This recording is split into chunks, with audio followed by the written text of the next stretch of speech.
There is one thing Catholic families miss when they plan their trip to Lourdes. But before I get into that, let me introduce myself. I'm Jen. I've been to Catholic pilgrimage sites across 8 countries in Europe. I've helped book 173 trips for families just like yours. And this year I'm looking for the right 50 Catholic families to help build their pilgrimages of a lifetime. So if you are a Catholic parent or grandparent, and you're looking to grow your faith and your family's faith through travel, then this is the channel for you. Stay tuned. So, what is the one thing I've seen over and over again that Catholic families miss when they're planning their pilgrimage to Lourdes? It is the preparation. And I'm not talking about the logistical travel preparation because I take care of that. I'm talking about the spiritual, meaningful preparation that family needs to do before they get to Lourdes. So let me explain an example. If you have two families that get to Lourdes, the first family, they get to the grotto area and they say, "Come, gather round. This is the place where Mary, the mother of Jesus, appeared to Bernadette. She appeared here 18 times. One of those times, she told Bernadette to dig a well, and that sprang up a spring. And from that spring, 70 people have been documented to have been miraculously cured." And, you go on to explain the meaning of all the things that you see when you get there. And your kids are like, "Oh, okay." Um, it doesn't look that impressive.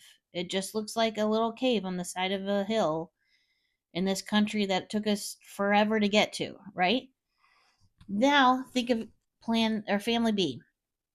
They get to the grotto area. They walk in and they see it, and this is what they do,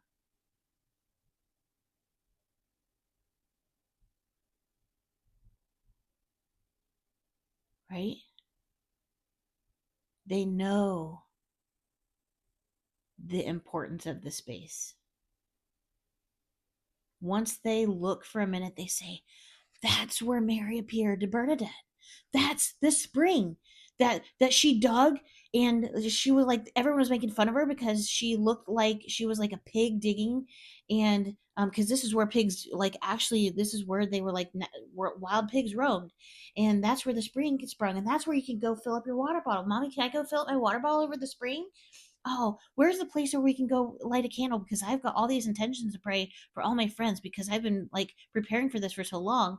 And, "Oh, where are those life-size stations of the cross that are gold that everyone says is like their favorite thing? Oh, where's that church that has the mosaics, those like little pictures of the stations of the cross?" Or of the mysteries of the rosary. I want to see those. "Oh, and where's the baths where people have been, cured in the baths? Um, where's that? There's a giant church somewhere underground that 10,000 people can worship in. Where's that? Oh, and how far away is Bernadette's house from here? I didn't think it was that long, but I don't see it. So where is it?" Right? Two totally different experiences. Kid A is, you're trying to hope that it has an impact, but it doesn't. And kid B is like, you know, is in awe that they're actually standing here. Okay? Even a little kid in the first family, they get there and they could care less, right? But in the second family, they see the grotto and they say, "That picture was on the front of my book." Right? They can at least see the familiarity between that and the book that you've read them 10,000 times. Right? Huge difference. Now, there's two reasons that I've heard that Catholic families have used for not doing this kind of preparation.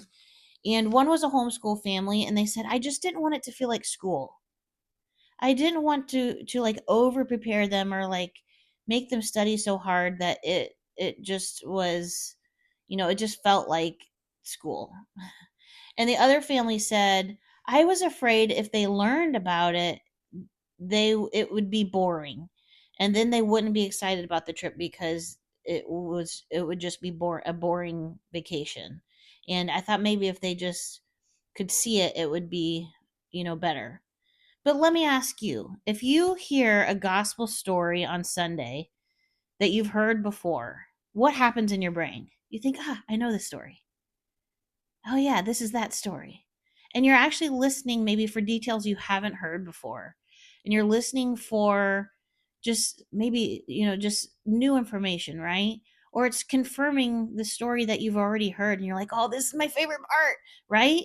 Like, there is so much comfort in the familiar and hearing the story over and over and over and over again, watching movies, watching documentaries, coloring pictures, doing crafts, all those things just make it that much more of a big deal when you actually get to see it in person. All of a sudden, it's the story from the books is real. This Saint Bernadette and Mary really were here. They really lived here. They really touched these things. And it just really makes that much more of an impact on children of all ages. All ages will benefit from this. So what I have done is I put together a a packet of ways that you can prepare and even plan your pilgrimage and pace it so that it makes sense for a family. Because a lot of pilgrimage information for Lourdes specifically is for older people and people that are going as part of like a church pilgrimage. But what I plan precations, and those are family faith based trips. And I want to make sure that you meet the needs of all the kids in your family before you go and that they all can have an impact from the vacation. So I have this free vacation preparation guide. Now, things that I have not created yet, and I'd like to get some feedback on as to whether I should, is I have the idea for a vacation retreat.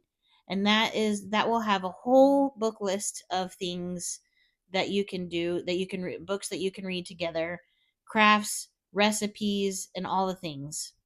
That is, something that is in the works that I would like to do. If you are interested in that, please put the say so down in the comments. And the other thing I am thinking about doing is a precation on location guide with a bunch of interactive things like I Spy games, a scavenger hunt, a bingo game, different games that your kids can do to interact with the environment. Maybe they're labeling different things they see, they are writing down thoughts they have, definitely different based on their age. But if you're interested in any of those, the Precation Retreat or the Precation on Location guide, let me know down in the comments, and I'll know that those are priority, that I need to be pumping those out. But between now and then, I'm going to be talking about Lourdes for a couple of videos because there's so much to say. But I did just want to share that very one most important mistake. And there are some other mistakes that I am going to share about that are maybe less of an impact, but still important in future videos. So definitely like and follow or I guess subscribe to the channel, and then you can be the first one to find out about any of those other videos that I have posted. Thanks for watching. I'm praying for you.